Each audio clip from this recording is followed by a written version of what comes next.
Talia didn't know what they'd find. She was going on intuition, trusting that I'd provide her with the proof she needed. At first they saw nothing. Then, in the distance, two deer making love. They watched until they heard a sound, turned around, and saw two squirrels going at it right behind them. They stepped away and Misha nearly kicked two rabbits similarly engaged. Moment by moment, they spotted more. Birds, raccoons, even ants all around them. Talia, terrified, froze. Misha squealed, shoved Talia to the ground, threw herself on top of her.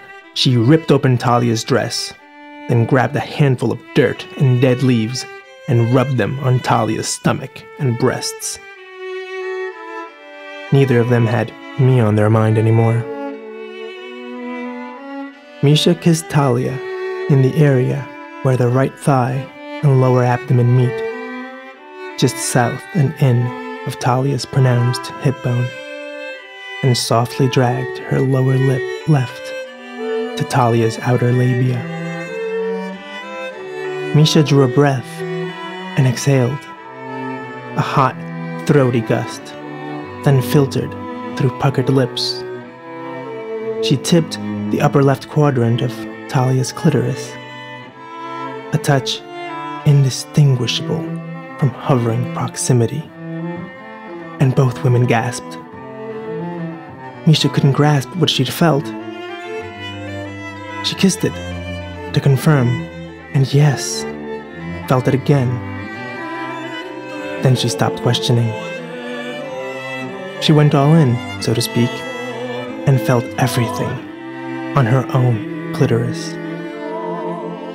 She felt every suck, dive, nip, trickle and glide, every sliding scoop and half-worked fold, every saddle press and everything else the tongue does during cunnilingus. And there really ought to be more words for it. If Eskimos can have 27 words for snow, men and women who give and receive cunnilingus should have no less than 40 words for moves of the tongue.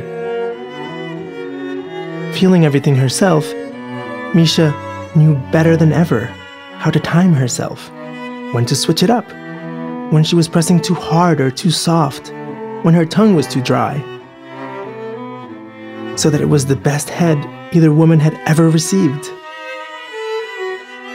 And because I'm not a heartless writer that hates his characters, they came at once, letting out single extended moans. Talia's high-pitched and slight, Misha's coarse and broad.